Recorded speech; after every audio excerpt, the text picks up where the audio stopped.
अगर दोस्तों आप भी एसएससी, दिल्ली पुलिस, बीएसएफ या फिर एयरफोर्स यानी डिफेंस के कोई भी एग्जाम, एयरफोर्स, नेवी, आर्मी या फिर इंडियन कोस्ट गार्ड की तैयारी करें तो आप सभी का स्वागत है हमारे यूट्यूब चैनल एमएसआर क्लासेस पर। तो दोस्तों आज की क्लास के अंदर हम जीके जीएस के महत्वपूर्ण 50 प्लस क्वेश्चन करने वाले हैं। दोस्तों सिलेक्शन किस्मत से नहीं बल्कि सिलेक्शन पाने के लिए रातों से लड़ना पड़ता है। तो फ्रेंड्स इसी मोटो के साथ आज हम अपनी क्लास को स्टार्ट करते हैं। आज की क्लास का हमारा पहला क्वेश्चन है, सेंधोवासी मिठास के लिए किस वस्तु का प्रयोग करते थे? तो दोस्तों शहद का, इनकी सेंधोवासी थे मिठास के लिए शहद का उपयोग क्या करते थे।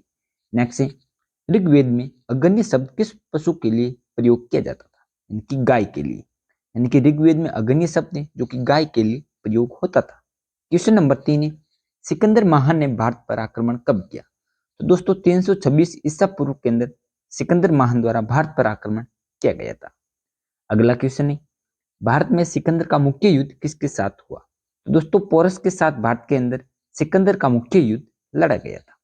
क्वेश्चन नंबर 5 है, पाली ग्रंथों में गांव के मुखिया को क्या कहा जाता था? तो दोस्तों भोजक, यानी कि पाली ग्रंथों के अंदर गांव का मुखिया होता था उसको भोजक बोला जाता था। क्वेश्चन नंबर 6 है, उज्जैन का प्राचीन नाम क्या था?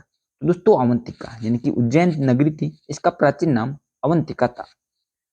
क्वेश्चन नंबर 7, नंद वंश का संस्थापक कौन था? दोस्तों महात्मा पद्मानंद, जिन्होंने नंद वंश की स्थापना की थी।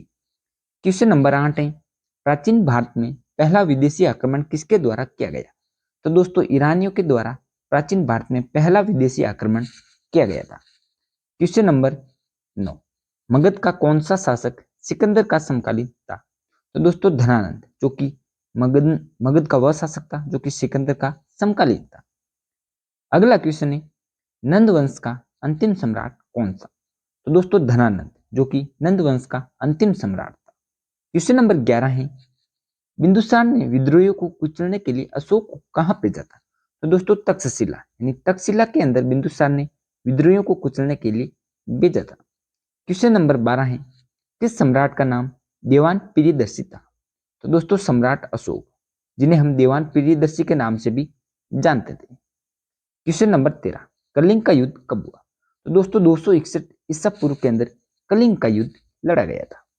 क्वेश्चन नंबर 14 है, प्राचीन भारत का कौन सा शासक था जिसने अपने अंतिम दिनों में जैन धर्म को अपना लिया? तो दोस्तों वह था चंद्रगुप्त मौर्य। क्वेश्चन नंबर 15, मौर्य साम्राज्य में कौन सी मुद्रा प्रचलित थी? दोस्तों एक मुद्रा है पर्ण, जो कि मौर्य साम्राज्य के अंदर बहुत प्रचलित थी। अगर दोस्तों आपको क्लास पसंद आई तो आप इसको लाइक कर दीजिएगा तथा शेयर भी कर दीजिएगा तथा हमारे चैनल को सब्सक्राइब करके हमारी यूट्यूब फैमिली का हिस्सा भी जरूर बनिएगा। क्वेश्चन नंबर 16 है, अशोक का उत्तराधिकारी कौन था? तो दोस्तों कुणाल, जो कि अशोक का उत्तराधिकारी था। क्वेश्चन नंबर 17 है, अर्थशास्त्र का लेखक किसके समकालीन था? दोस्तों चंद्रगुप्त मौर्य के समकालीन थे अर्थशास्त्र के लेखक कौटिल्य। क्वेश्चन नंबर 18 है, मौर्य काल में शिक्षा का प्रसिद्ध केंद्र कौन सा था? तो फ्रेंड्स तक्षशिला, जो कि मौर्य काल में शिक्षा का प्रसिद्ध केंद्र माना जाता है। क्वेश्चन नंबर 19 से, मेगास्थनीज की पुस्तक का क्या नाम था? तो दोस्तों इंडिका, इंडिका पुस्तक के लेखक हैं जो कि मेगास्थनीज माने जाते हैं और मेगास्थनीज जो कि चंद्रगुप्त के शासनकाल के दौरान भारत आए थे। क्वेश्चन नंबर 20 है, अशोक के शिलालेखों में कौन सी भाषा थी? दोस्तों प्राकृत भाषा, जो कि अशोक के शिलालेखों में लिखित है। क्वेश्चन नंबर 21 है, हड़प्पा सभ्यता का पता कब और किसने लगाया था? तो दोस्तों 19वीं शताब्दी में अंग्रेजों के द्वारा हड़प्पा सभ्यता का पता लगाया गया था। अगला क्वेश्चन है, हड़प्पा वासियों की सामाजिक व्यवस्था का मुख्य आधार क्या था? दोस्तों परिवार, जो कि हड़प्पा वासियों की सामाजिक व्यवस्था का मुख्य आधार माना जाता है। क्वेश्चन नंबर 23 है, हड़प्पा वासियों का समाज कैसा था? तो दोस्तों मात्र सत्तात्मक समाज था हड़प्पा वासियों के समाज था। क्वेश्चन नंबर 24 है, आग से पकी हुई मिट्टी को हड़प्पा वासी क्या कहते थे? दोस्तों टेराकोटा, यानी जो आग से पकी हुई जो मिट्टी होती थी उसको हड़प्पा वासी जो कि टेराकोटा बोलते थे। क्वेश्चन नंबर 25 है, बिल्ली का पीछा करते हुए कुत्ते के पंजों के निशान कहाँ मिले थे? तो दोस्तों सिंधु कालीन स्थल तन्हुदड़ो है, वहां पर बिल्ली का पीछा करते हुए कुत्ते के पंजों के निशान मिले थे। क्वेश्चन नंबर 26 है, किस खेल का प्रचलन हड़प्पा के समय था? दोस्तों वह खेल था शतरंज, जो कि काफी प्रचलित था हड़प्पा के समय में। क्वेश्चन नंबर 27 है, हड़प्पावासी किसे अपना पवित्र पक्षी मानते थे? दोस्तों फाख्ता, फाख्ता नाम का एक पक्षी था जिसे हड़प्पावासी अपना पवित्र पक्षी मानते थे। फ्रेंड्स, आपने यहाँ तक क्लास को देख लिया है तो इसको लाइक जरूर कीजिएगा तथा हमारे चैनल को भी सब्सक्राइब जरूर कर लीजिएगा। क्वेश्चन नंबर 28, स्वास्तिक किसकी देन है? दोस्तों हड़प्पा सभ्यता की देन है स्वास्तिक। 29 नंबर का क्वेश्चन है, कपास की उपज की पहली जानकारी कहां से मिली? दोस्तों हड़प्पा सभ्यता से कपास की उपज की पहली जानकारी प्राप्त हुई थी। आज की क्लास का हमारा क्वेश्चन नंबर 30 है, यूनानी यानी कपास को यूनानी क्या कहते थे? दोस्तों सिंडोन, यानी कि कपास को जो यूनानी थे जो सिंडोन नाम से जानते थे। अगला क्वेश्चन है, खेत की जुताई के लिए किसका उपयोग किया जाता था? दोस्तों पहले है जो को हल का उपयोग किया जाता था खेत की जुताई के लिए। नेक्स्ट है, सेंधोवासी मिठास के लिए किसका उपयोग? ये तो दोस्तों क्वेश्चन रिपीट हो गए। जो सेंधोवासी तो मिठास के लिए शहद का उपयोग क्या करते थे। क्वेश्चन नंबर 33 है, हड़प्पा के समय व्यापार की कौन सी प्रणाली प्रचलित थी? दोस्तों वस्तु विनिमय प्रणाली, यानी कि वस्तु के बदले वस्तु, यह हड़प्पा के समय व्यापार की एक प्रणाली प्रचलित थी। अगला क्वेश्चन है, हड़प्पा के लोगों ने नगरों और घरों के विन्यास के लिए किस पद्धति को अपनाया? दोस्तों वो पद्धति थी ग्रिड पद्धति, जिसको हड़प्पा के लोगों ने नगरों और घरों के विन्यास के लिए अपनाया था। क्वेश्चन नंबर 35 है, हड़प्पा सभ्यता में शहरीकरण की प्रमुख विशेषता क्या थी? दोस्तों वह थी निकास प्रणाली, जो कि हड़प्पा सभ्यता में शहरीकरण की एक प्रमुख विशेषता मानी जाती थी। नेक्स्ट क्वेश्चन है, हड़प्पा में लिपि और धर्म की जानकारी कहां से मिलती है? तो दोस्तों सैंधवकालीन मुहूरों से हड़प्पा में लिपि और धर्म की जानकारी प्राप्त होती है। अगला क्वेश्चन है, चित्राक्षर लिपि को और किस नाम से पुकारा जाता है? तो दोस्तों बैंड्रोफ्रेंड्रम लिपि, यानी कि लिपि, इसको हम चित्राक्षर लिपि को इस नाम से भी जानते हैं।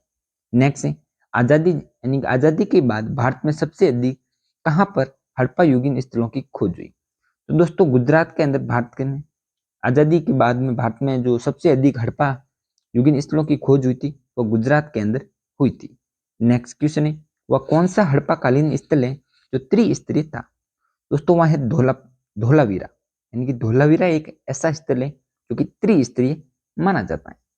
नेक्स्ट क्वेश्चन है, संपूर्ण भारत की अक्षांशीय विस्तार कितना है? तो दोस्तों 8 डिग्री 4 मिनट से 37 डिग्री 6 मिनट उत्तरी अक्षांश, जो कि संपूर्ण भारत का अक्षांशीय विस्तार है। नेक्स्ट क्वेश्चन है, भारत के मध्य से कौन सी रेखा गुजरती है? तो दोस्तों कर्क रेखा, जो कि भारत के मध्य से होकर गुजरती है। नेक्स्ट क्वेश्चन है, भारत के उत्तर से लेकर दक्षिण तक विस्तार कितना है? दोस्तों भारत के उत्तर से लेकर दक्षिण तक विस्तार है जो कि 3214 किलोमीटर है। अगला क्वेश्चन है, भारत का पूर्व से पश्चिम तक विस्तार कितना है? दोस्तों भारत का पूर्व से पश्चिम तक विस्तार है 2933 किलोमीटर। नेक्स्ट क्वेश्चन है, अंडमान निकोबार द्वीप समूह कहाँ स्थित है? दोस्तों बंगाल की खाड़ी के अंदर अंडमान निकोबार द्वीप समूह स्थित है। नेक्स्ट क्वेश्चन है, लक्षद्वीप कहाँ स्थित है? दोस्तों लक्षद्वीप है अरब सागर में और अंडमान निकोबार है बंगाल की खाड़ी में। अगला क्वेश्चन है, भारत का दक्षिणी छोर क्या कहलाता है? दोस्तों इंदिरा पॉइंट, यानी कि भारत का जो दक्षिणी छोर है उसको हम इंदिरा पॉइंट बोलते हैं। इंदिरा पॉइंट को किस दूसरे नाम से भी जाना जाता है? दोस्तों पिगमिलियन पॉइंट, यानी जो इंदिरा पॉइंट है भारत का दक्षिणी छोर उसको हम पिगमिलियन पॉइंट से भी जानते हैं। क्वेश्चन नंबर 48 है, भारत का क्षेत्रफल विश्व के क्षेत्रफल का कितना है? दोस्तों भारत का क्षेत्रफल है जो कि विश्व के क्षेत्रफल का कुल 2.42% है। क्वेश्चन नंबर 49 है, विश्व की कुल जनसंख्या का कितने प्रतिशत भारत में निवास है? तो दोस्तों विश्व की जो पूरी जनसंख्या है उसकी 17% जनसंख्या है जो कि भारत में निवास करती है। भारत का कुल क्षेत्रफल कितना है? तो दोस्तों 32,87,263 वर्ग किमी, जो कि भारत का कुल क्षेत्रफल है। अगला क्वेश्चन है, भारत की स्थल सीमा से कौन से देश लगे हैं? तो दोस्तों बांग्लादेश, चीन, पाकिस्तान, नेपाल, बर्मा, भूटान। बर्मा का वर्तमान में क्या नाम है ये आपको कमेंट के अंदर जरूर बताना है।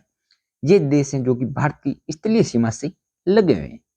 अगला क्वेश्चन है, कर्क रेखा किन राज्यों से होकर गुजरती है? तो दोस्तों कर्क रेखा है जो कि भारत में कुल 8 राज्यों से होकर गुजरती है और वे 8 राज्य हैं राजस्थान, गुजरात, मध्य प्रदेश, छत्तीसगढ़, झारखंड, पश्चिम बंगाल, त्रिपुरा, मिजोरम। इन 8 राज्यों से होकर कर्क रेखा है जो कि भारत में से गुजरती है। अगला क्वेश्चन है, भारत की मुख्य भूमि की दक्षिणी सीमा कितने अक्षांश है?